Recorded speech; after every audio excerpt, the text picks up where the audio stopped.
ਤੁਸੀਂ ਵੇਖ ਰਹੇ ਹੋ ਪੰਜਾਬ ਤੱਕ ਤੇ ਮੈਂ ਹਾਂ ਤੁਹਾਡੇ ਨਾਲ ਪ੍ਰਿੰਸ ਤਾਗਰਾ ਤੇ ਬੀਤੇ ਦਿਨੀ ਕਿਸਾਨਾਂ ਦੇ ਉੱਤੇ ਵੱਡਾ ਐਕਸ਼ਨ ਹੋਇਆ ਤੇ ਸ਼ੰਭੂ ਬਾਰਡਰ ਤੇ ਨਾਲ ਹੀ ਖਨੌਰੀ ਬਾਰਡਰ ਖਾਲੀ ਕਰਵਾ ਦਿੱਤੇ ਗਏ ਨੇ ਤੇ ਇਹ ਖਨੌਰੀ ਬਾਰਡਰ ਤੇ ਸ਼ੰਭੂ ਬਾਰਡਰ ਕਿੱਥੇ ਨੇ? ਹਰਿਆਣਾ ਬਾਰਡਰ ਦੇ ਉੱਤੇ। ਤੇ ਹਰਿਆਣਾ ਦੇ ਵਿੱਚੋਂ ਲੋਕ ਇੱਥੇ ਆ ਰਹੇ ਸੀਗੇ ਤੇ ਹਰਿਆਣਾ ਵਾਲੇ ਵੀ ਕਿਸਾਨ ਕਈ ਜਥੇਬੰਦੀਆਂ ਸਪੋਰਟ ਦੇ ਵਿੱਚ ਸੀਗੀਆਂ ਤੇ ਅੱਜ ਮੇਰੇ ਨਾਲ ਨੇ ਰਾਹੁਲ ਜੋ ਹਰਿਆਣਾ ਤੱਕ ਦੇਖਦੇ ਨੇ ਤੇ ਹਰਿਆਣਾ ਦੀਆਂ ਖਬਰਾਂ ਦੇ ਨਾਲ ਜ਼ਮੀਨੀ ਪੱਧਰ ਤੇ ਜੁੜੇ ਹੋਏ ਨੇ ਤੇ ਉਹਨਾਂ ਨਾਲ ਗੱਲਬਾਤ ਕਰਾਂਗੇ, ਜਾਣਾਂਗੇ ਕਿ ਇਸ ਐਕਸ਼ਨ ਨੂੰ ਹਰਿਆਣਾ ਦੇ ਵਿੱਚ ਕਿਵੇਂ ਵੇਖਿਆ ਜਾ ਰਿਹਾ ਤੇ ਹਰਿਆਣਾ ਦੇ ਕਿਸਾਨ ਇਸ ਐਕਸ਼ਨ ਨੂੰ ਕਿਵੇਂ ਵੇਖ ਰਹੇ ਨੇ, ਕੀ ਕਿਆਸ ਰਹੀਆਂ ਲਗਾ ਰਹੇ ਨੇ। ਜੀ ਰਾਹੁਲ, ਕਿਵੇਂ ਦੇਖ ਰਹੇ ਹੋ ਤੁਸੀਂ? ਸਭ ਤੋਂ ਪਹਿਲਾਂ ਇਹ ਵਾਲਾ ਐਕਸ਼ਨ ਜੋ ਹੋਇਆ पंजाब सरकार दा किवें वेख रहे हो, की तुहानू लग रहा है इहदे ते? देखिए, हरियाणा के किसान शुरू से, क्योंकि पिछला आंदोलन चाहे आप उठा के देखें तो पंजाब के साथ ही लड़ा और इन दोनों स्टेट की मजबूती ने उस आंदोलन को जीत दिलाई थी। तो इस बार के आंदोलन में भी हरियाणा के किसान साथ थे, कुछ जत्थेबंदियां शामिल थी, कुछ नहीं थी, लेकिन मॉरली तो सब लोग साथ थे। बिल्कुल। लेकिन जो ये एक्शन हुआ इसके बाद से हरियाणा में लोगों की प्रतिक्रिया सामने आ रही है। लोग सरप्राइज्ड हैं, उन्हें अंदाजा नहीं था, क्योंकि उनको लगता था कि कम से कम पंजाब की सरकार तो इसको नहीं छेड़ेगी। उनको खतरा ये था जब इनको हरियाणा में नहीं घुसने दिया जा रहा था, हरियाणा की सरकार लगातार, हरियाणा की पुलिस इनके खिलाफ कार्रवाई कर रही थी, तो ये था कि हरियाणा की सीमा में आएंगे तो दिक्कत हो सकती है, लेकिन पंजाब की सीमा में बैठे रहेंगे और एक दिन पंजाब पुलिस ऐसी कार्रवाई कर देगी। ये हरियाणा के किसानों के लिए भी एक सरप्राइजिंग है। और आज मैं देख रहा हूं कि कई जगहों पे हरियाणा में भी इसके खिलाफ आज धरने लगे हैं। लघु सचिवालयों पे जो मिनी सेक्रेटरीट है वहां पर धरने लगे हैं। साथ ही कुछ किसान जत्थेबंदियां आज जो हरियाणा के मुख्यमंत्री हैं नायब सैनी, उनके आवास का घेराव करने के लिए भी इकट्ठा हुई है। और कुरुक्षेत्र में आपको बता दूं कि एक मीटिंग चल रही है और आज उस मीटिंग में हरियाणा की जत्थेबंदियां शामिल हैं। वो कोई फैसला लेंगी कि उन्हें सरकार के इस एक्शन के खिलाफ पंजाब सरकार के क्या कैसे रिएक्ट करना है। तो इस पर अभी मीटिंग कुरुक्षेत्र में चल रही है। ओके राहुल, अगर मैं जिवें तुहाडे नाल गल करां, इस अंदोलन नूं ਤੁਸੀਂ ਕੀ ਵੇਖ ਰਹੇ ਹੋ ਕਿ ਇਹ ਉੱਠ ਕਿਉਂ ਨਹੀਂ ਪਾਇਆ? ਹਰਿਆਣਾ ਦੇ ਵਿੱਚ ਵੀ ਐਂਟਰ ਨਹੀਂ ਕਰ ਪਏ ਤੇ ਹਰਿਆਣਾ ਵਾਲੇ ਕਿਸਾਨ ਵੀ ਪ੍ਰੋਪਰ ਨਹੀਂ ਨਾਲ ਜੁੜ ਪਏ, ਚਾਹੇ ਇਹਨਾਂ ਦਾ ਏਕਤਾ ਨਹੀਂ ਸੀਗਾ। ਪਰ ਐਮਐਸਪੀ ਦੇ ਲਈ ਹਰਿਆਣਾ ਦੇ ਵਿੱਚ ਜਦੋਂ ਚੱਲਿਆ ਅੰਦੋਲਨ, ਪਰ ਸਰਕਾਰ ਉੱਥੇ ਉਹੀ ਬਣੀ, ਬੀਜੇਪੀ ਦੇ ਖਿਲਾਫ ਸੀਗੇ ਪਰ ਬੀਜੇਪੀ ਬਣੀ। ਤੇ ਤੁਹਾਨੂੰ ਕੀ ਲੱਗਦਾ ਕਿ ਇਹਦਾ ਅਸਰ ਹੋਰ ਪੈ ਸਕਦਾ ਹੁਣ? देखो, जब ये सवाल आता है कि क्यों ये आंदोलन पिछली बार की तरह मजबूत नहीं हो पाया और हरियाणा की जत्थेबंदियां क्यों नहीं साथ आई, तो सबसे बड़ा सवाल यही है कि हरियाणा के जो लोग हैं वो बदलाव चाह रहे थे। उनको लग रहा था, क्योंकि लोकसभा चुनाव में आप देखेंगे हरियाणा में 10 एमपी थे भारतीय जनता पार्टी के, लेकिन इस बार 5 रह गए, 5 सीटें बीजेपी लूज कर गई, तो और थोड़ा मोमेंटम बना। और उसके बाद हवा यही चल रही थी कि कांग्रेस की सरकार आ जाएगी और फिर ये आंदोलन भी चल रहा था। तो जो हरियाणा के किसान हैं वो भी शामिल तो होना चाहते थे, लेकिन किसान लीडरों का जो आपसी तालमेल है प्रिंस, वो नहीं बैठा। जैसे हरियाणा में सबसे बड़ी जत्थेबंदी वो गुरनाम सिंह चढ़ूनी की है। अब गुरनाम सिंह चढ़ूनी ने सरवण सिंह पंदेर से बात की या इनकी जो भी मीटिंगें हुई तो एक दूसरे पर आरोप लगाते हैं। चढ़ूनी कहते हैं हमें बुलाया नहीं, हम नहीं जाएंगे, ऐसे है ना। तो कहने का मतलब ये है कि किसान लीडरों का आपसी तालमेल नहीं बैठा। अगर आपसी तालमेल बैठता तो ये जरूर हरियाणा के किसान आज आपको वहां दिखाई देते। नंबर 2 चीज ये है कि पंजाब के जो किसान हैं उनमें भी आपस में तालमेल नहीं था। पंजाब की जत्थेबंदियां आपस में एक साथ नहीं आई। अगर, क्योंकि आप पिछले आंदोलन का पैटर्न देखेंगे तो ये पाएंगे कि जब पंजाब के किसान एक साथ थे तो वो एक बड़ी संख्या थी और उन्होंने बैरिकेड तोड़ के हरियाणा में एंट्री ली। जैसे ही उन्होंने हरियाणा में एंट्री ली, हरियाणा का किसान उनके साथ खड़ा हो गया। तो यहां पर जब आपके पंजाब के किसान ही एकजुट नहीं है और वो बॉर्डर ही नहीं क्रॉस कर पा रहे, तो फिर हरियाणा के किसान भी ये वेट कर रहे थे कि भाई पहले खुद तो एक हो जाए, हम फिर बाद में इनके साथ आएंगे। तो ये 2 बड़ी वजह रही जो हरियाणा में इस आंदोलन को बड़ा मोमेंटम नहीं मिला। तीसरी बात जो आपने कही कि भारतीय जनता पार्टी की सरकार आ गई, तो ये भी एक बड़ा झटका लगा इस आंदोलन के जो नेता हैं और जो आंदोलन के एक्टिविस्ट हैं उनको, क्योंकि हमने देखा कि लोगों को ये लग रहा था कि बदलाव होगा, कांग्रेस की सरकार आएगी। और आपको बता दूं कि प्रिंस पिछले आंदोलन में भी जो विपक्षी दल थे, कांग्रेसी विपक्षी दल थी, उन्होंने भी किसान लीडरों को, किसान जत्थेबंदियों को सपोर्ट किया।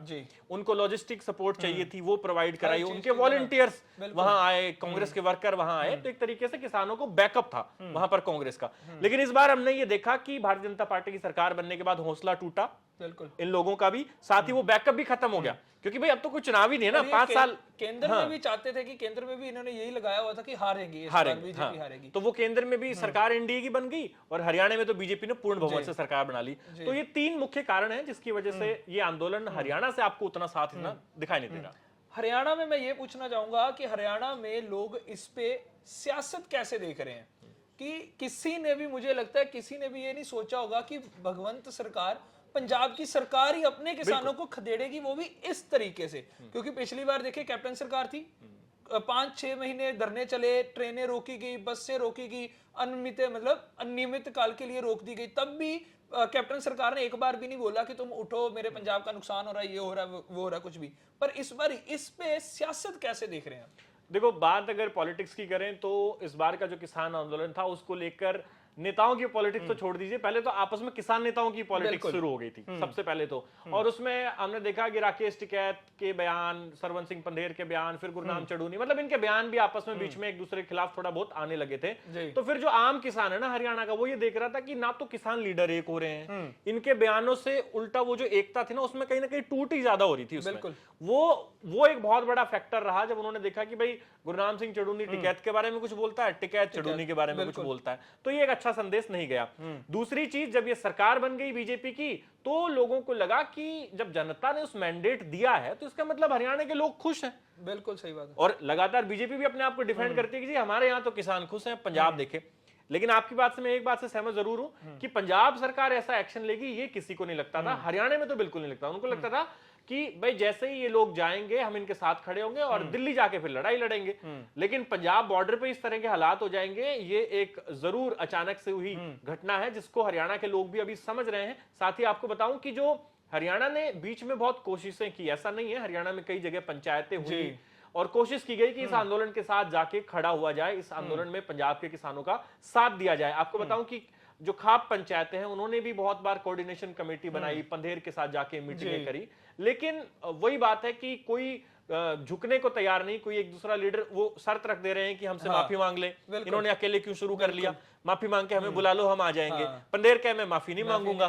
तो ये जो इनका आपसी जो वो हो गया ना कि मतभेद, उसका बहुत बड़ा नुकसान हुआ है। तो ये कुछ बातें चल रही है कि हरियाणा में कि जैसे ये उठाया गया तो किसान लीडर ये सोच रहे हो कि यार हमारा धरना चल तो रहा नहीं, कुछ रिजल्ट तो इसका निकल नहीं रहा, मीटिंगें हो रही हैं, क्या हम खुद ही सरकार को बोले कि हमें उठा दो, हम अगर खुद उठ के जाएंगे तो हमारी हो जाएगी बेइज्जती, हो जाएगी कि इतनी देर बैठे रहे, अब खुद ही वापस चले गए, कुछ बना नहीं, सरकार पे प्रेशर नहीं बना, कि सरकार ही ऐसा कोई एक्शन ले ले कि हाँ भी हमें जैसे मीटिंग में आए हमें कर लेना, डिटेन कर लेना और बाद में जाके उनको बोल देना। और कल ये देखा गया, कल कोई झड़प भी नहीं हुई, उन्होंने बोला, पुलिस वालों ने आके बोला कि हाँ भी बैठना बैठो, नहीं तो फिर यही धक्का करांगे, वो कहते चलो जी भाई, विरोध ही नहीं किया।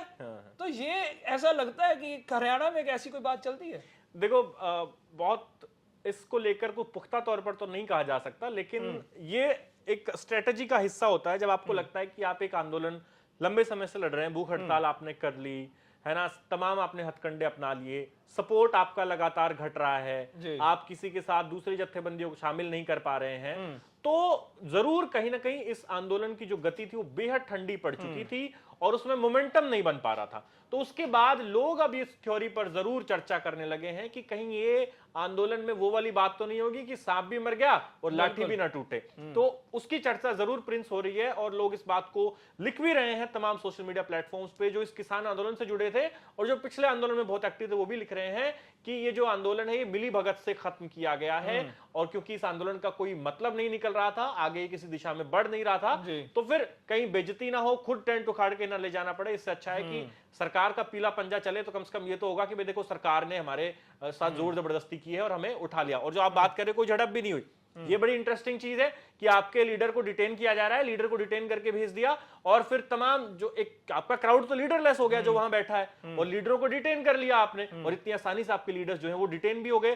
तो जरूर इस बात पर सवाल उठ रहे हैं कि कहीं ये मिली भगत से ही तो सब कुछ पूरा एक तरीके से प्लान्ड तो नहीं है। ये बयान सुनते थे ना, हमारे अगर लीडर को पकड़ लिया तो हम ये कर देंगे, वो कर देंगे, बट विरोध भी नहीं किया, विरोध भी नहीं हुआ। तो ये जो प्लान्ड ऑपरेशन क्लीन जो है वो कहीं प्लान्ड तो नहीं है, ये जरूर इस पर सवाल उठ रहे हैं। पर जो भी सी कल ਦਾ ਜਿਹੜਾ ਐਕਸ਼ਨ ਸੀਗਾ ਉਹਦੇ ਵਿੱਚ ਕਿਤੇ ਨਾ ਕਿਤੇ ਭਗਵੰਤ ਸਰਕਾਰ ਨੂੰ ਵਿਰੋਧੀਆਂ ਨੇ ਘੇਰ ਲਿਆ ਕਿ ਆਪਣੇ ਹੀ ਕਿਸਾਨਾਂ ਦੇ ਨਾਲ ਇਸ ਤਰ੍ਹਾਂ ਕੌਣ ਕਰਦਾ ਹੈ। ਸੋ ਤੁਹਾਡਾ ਕੀ ਕੁਝ ਕਹਿਣਾ ਹੈ ਸਾਰੇ ਆਪਰੇਸ਼ਨ ਤੇ ਤੁਸੀਂ ਵੀ ਕਮੈਂਟ ਕਰਕੇ ਜ਼ਰੂਰ ਦੱਸੋ।